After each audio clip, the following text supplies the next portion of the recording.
10 Unexpected Facts About the Civil War. Insights into the American Old West. The Civil War stands as one of the most extensively examined conflicts in American history, yet even the most passionate history enthusiasts may find some of its lesser-known aspects surprising. For instance, did you know that a sitting U.S. president was arrested during the war? Additionally, battles were fought as far west as New Mexico. The Civil War was replete with unexpected events and unusual alliances. Join us as we explore 10 surprising facts about this crucial period in history. If you enjoyed delving into historical narratives, be sure to like, subscribe, and activate the notification bell for more intriguing stories from the past. Notably, 1/3 of the soldiers who served in the Union Army were immigrants, highlighting the diverse and multinational character of this force. While the contributions of Irish soldiers, who constituted about 7.5% of the Army, are frequently acknowledged, a significant number of German immigrants also played a vital role, making up approximately 10% of the ranks. These soldiers often served in unique regiments, such as the Stuben Volunteers, named in honor of the renowned Prussian military officer Baron von Stuben. Beyond the Irish and Germans, the Union Army included soldiers from various other European backgrounds, including French, Italian, Polish, English, and Scottish. The diversity within the ranks was remarkable, with many regiments predominantly composed of immigrant soldiers. In fact, around 1/4 of the Union's regiments were largely made up of foreign-born individuals. The enlistment of black soldiers in the Union Army, which commenced in 1863, represented a significant turning point in the conflict. African Americans played a vital role in regiments such as the United States Colored Troops, USCT, and, despite enduring considerable racial discrimination, were instrumental in supporting the Union's cause. Some historians argue that the recruitment of black soldiers contributed significantly to shifting the tide in favor of the Union. This surge in manpower and commitment may have been a critical element in the Union's eventual success in the conflict. The diverse participation of various ethnic groups not only bolstered the strength of the Union Army, but also exemplified the rich tapestry of cultures that underpinned the United States. On a fateful evening in August 1863, President Abraham Lincoln, exhausted from a long day at the White House, embarked on a solitary horseback ride to the family's summer residence. As he rode, a private stationed at the gate heard a gunshot ring out.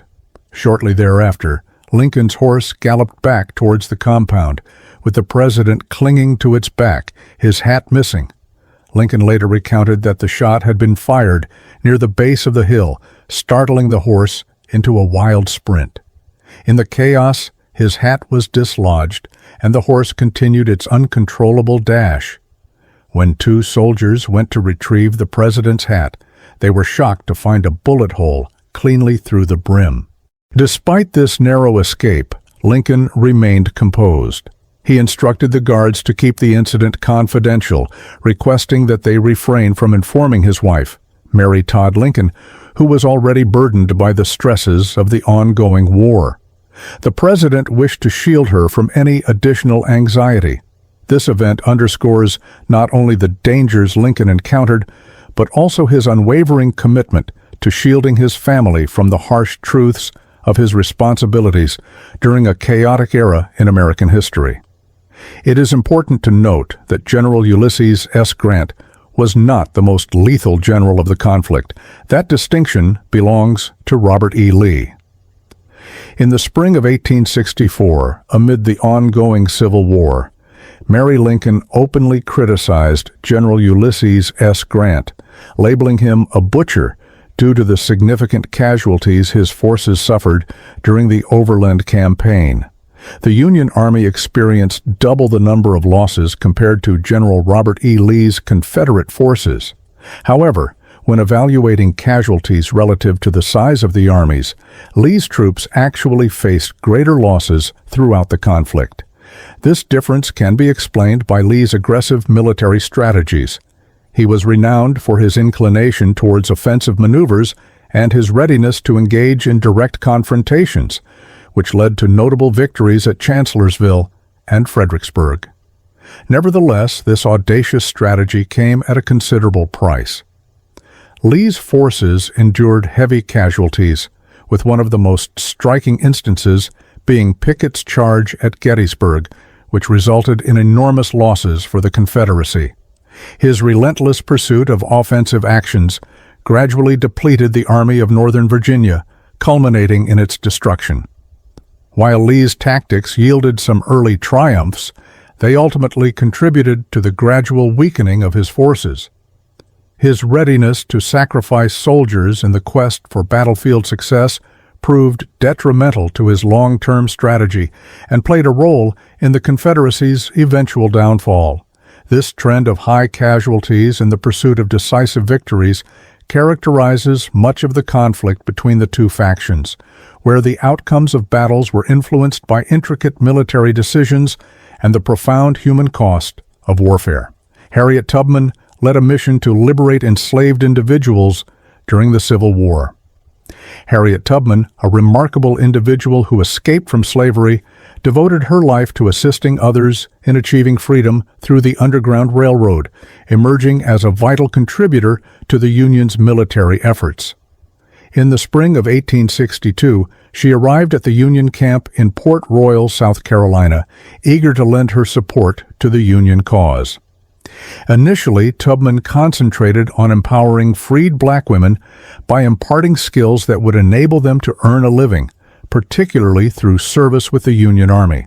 However, her responsibilities soon expanded beyond education. Tubman began to collect crucial intelligence from the local freed black community and undertook reconnaissance missions along the rivers, supplying essential information regarding Confederate positions and movements. Her increasing influence and ingenuity did not go unnoticed. On June 1, 1863, Tubman participated in a remarkable mission alongside Union Colonel James Montgomery. Together, they led a contingent of 300 black Union soldiers deep into South Carolina. The troops advanced rapidly through the plantations, liberating enslaved individuals and disrupting the Confederate supply lines. With profound emotion, Tubman witnessed over 720 enslaved men, women, and children rushing toward the safety of the Union forces. The scene was striking, and Tubman compared it to the biblical narrative of the Israelites escaping from Egypt, finding freedom after enduring generations of oppression. This daring raid was significant not only for its success, but also for its historical impact. As the first woman to lead such a raid during the Civil War, Tubman liberated far more individuals than she had during her decade of work on the Underground Railroad. In a single operation, she freed 10 times the number of people she had previously assisted in her earlier endeavors. Tubman's courage and leadership illustrated that her dedication to freedom extended well beyond her personal experiences, establishing her as a symbol of hope and bravery in the struggle for emancipation. Before William Tecumseh Sherman emerged as a prominent Union general, he made a significant appeal in October 1861 while overseeing the defense of Kentucky. Sherman requested U.S. Secretary of War Simon Cameron to provide him with 60,000 troops for defense and an additional 200,000 for offensive operations. However, Cameron, surprised by the magnitude of the request, deemed it impractical and excessive. As a result, Sherman was relieved of his command, an action that profoundly affected him. In a letter to his brother, he conveyed his distress, revealing the emotional burden he was experiencing. He admitted that he might have contemplated suicide if not for the presence of his children, and expressed doubts about his future in leadership roles. This period of vulnerability illustrated Sherman's internal struggle with self-doubt and the challenges of commanding during such a turbulent era. However, a few months later, his circumstances took a positive turn. In February 1862, Ulysses S. Grant, who was gaining recognition, reassigned Sherman to Paducah, Kentucky. Unlike Cameron, Grant recognized Sherman's potential and overlooked his previous difficulties, seeing him as a capable leader. This new assignment would pave the way for Sherman's evolution into one of the Union's most significant and successful generals.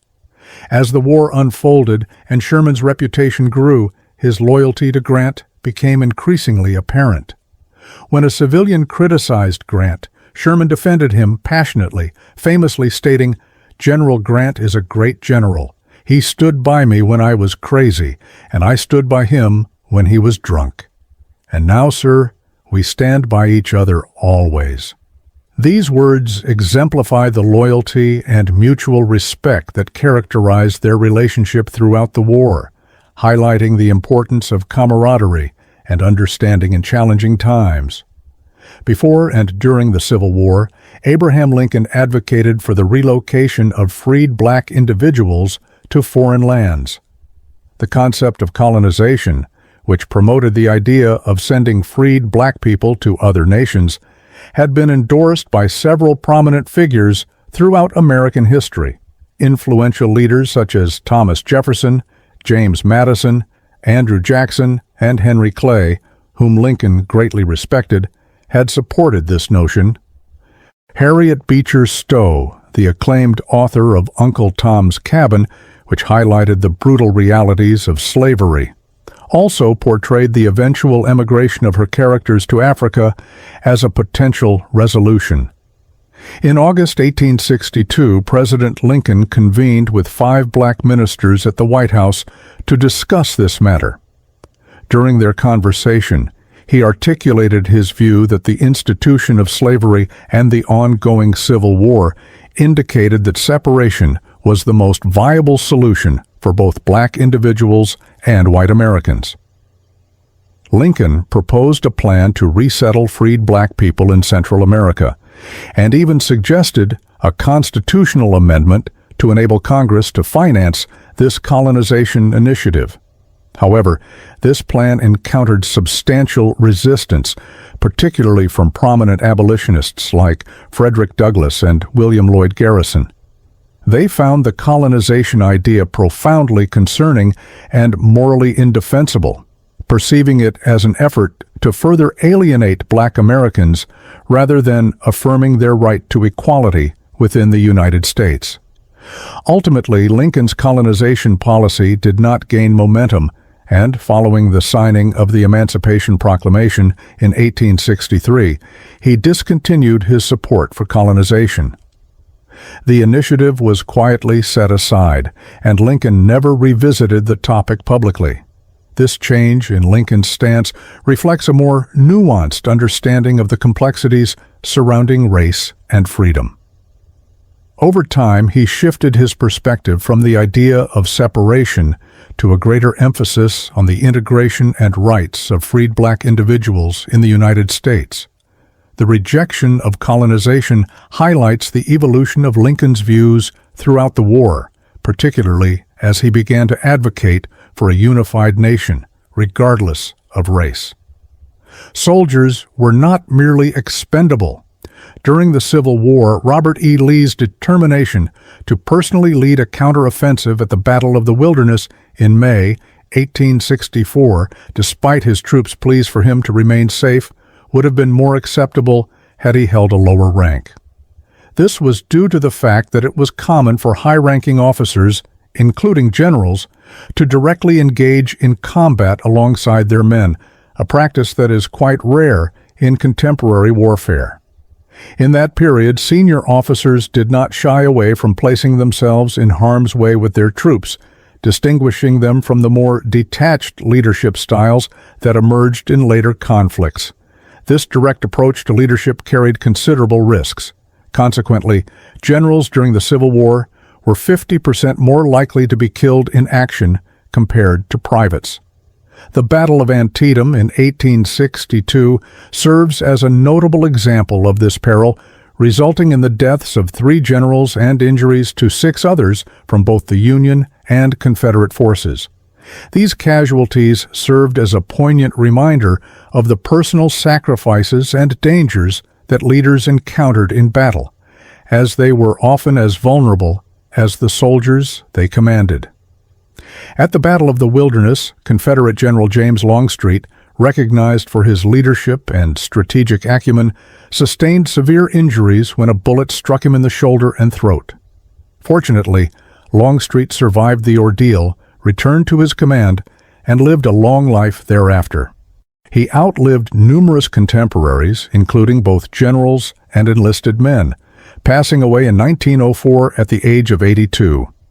His survival, despite the severity of his injuries, stands out in a conflict where leaders frequently face dire consequences for their direct participation in combat.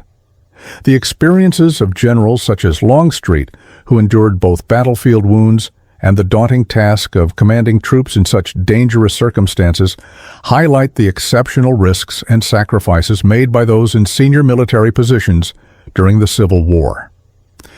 Black Union soldiers protested against receiving lower wages than their white counterparts by refusing their salaries for 18 months. When they began enlisting in the Union Army in early 1863, they were initially compensated with $10 per month, significantly less than the minimum $13 earned by white soldiers. This inequity was exacerbated by a unique $3 monthly deduction for clothing imposed on black soldiers, effectively reducing their pay to a mere $7. Consequently, the highest-paid black soldier earned approximately half of what the lowest-paid white soldier received, intensifying feelings of injustice and inequality. This financial disparity led to widespread dissatisfaction among black troops. In response, entire black regiments united in their refusal to accept the lower wages, demonstrating solidarity and determination in their protest. Their resistance not only expressed their grievances regarding unequal pay, but also reflected a broader aspiration for dignity and acknowledgement in a conflict for which they were risking their lives. This protest, along with the relentless advocacy of abolitionist congressmen who supported the rights of black soldiers, ultimately contributed to a change in policy. The bravery and valor exhibited by black soldiers on the battlefield, particularly during significant confrontations like the Battle of Fort Wagner, were instrumental in advocating for wage equality. By September 1864, Congress finally took action and passed legislation that ensured black soldiers received equal pay, retroactively effective from their enlistment date. For many of these soldiers, this new compensation system represented more than mere financial equity. It provided them with the ability to support their families back home. Remitting funds to their relatives became a significant testament to their role in the war effort, highlighting their contributions not only as soldiers, but also as active participants in the struggle for freedom and equality. The decision to implement equal pay for black soldiers rectified an unjust practice and represented a pivotal advancement in acknowledging the worth and humanity of the black men who had chosen to serve in the Union Army. Meanwhile, Robert E. Lee's estate in Virginia was seized by the Union. As the Civil War progressed in Virginia, Robert E. Lee and his wife Mary were compelled to leave their vast 1,100-acre estate, Arlington, which provided a sweeping view of Washington, D.C. In 1863, the U.S. government confiscated the estate due to the Lee family's failure to settle a modest tax bill of $92.07. This event initiated a long and complex relationship between the Lee family and Arlington. The government's actions were not merely financial, they carried significant symbolic weight. President Abraham Lincoln authorized the establishment of a military cemetery on the estate, which included the creation of a burial vault in what had once been the estate's rose garden. As noted by Lee's biographer, Elizabeth Brown Pryor, this was intended to ensure that if Lee ever returned to his home, he would be faced with the sight of the graves. This served as a poignant reminder of the war's destruction, emphasizing the cost of the conflict and symbolizing the profound toll that Lee's leadership in the Confederacy had imposed on both sides. Following the war, the Lee family discreetly considered the possibility of reclaiming Arlington, but they never pursued any formal actions before the deaths of Robert and Mary. The problem persisted, nonetheless. In 1877, their eldest son, George Washington Custis Lee, attempted to reclaim ownership of the estate, asserting that its confiscation was illegal. The matter ultimately escalated to the U.S. Supreme Court, which ruled in favor of George, restoring Arlington to the Lee family. However, the estate had transformed into a cemetery for the numerous soldiers who perished during the conflict, rendering it a somber and ironic legacy. Confronted with the responsibility of overseeing an estate now filled with thousands of graves, George Lee opted to sell Arlington back to the U.S. government for $150,000. This sale concluded the Lee family's association with the estate, while also ensuring that the land would continue to fulfill an important national role.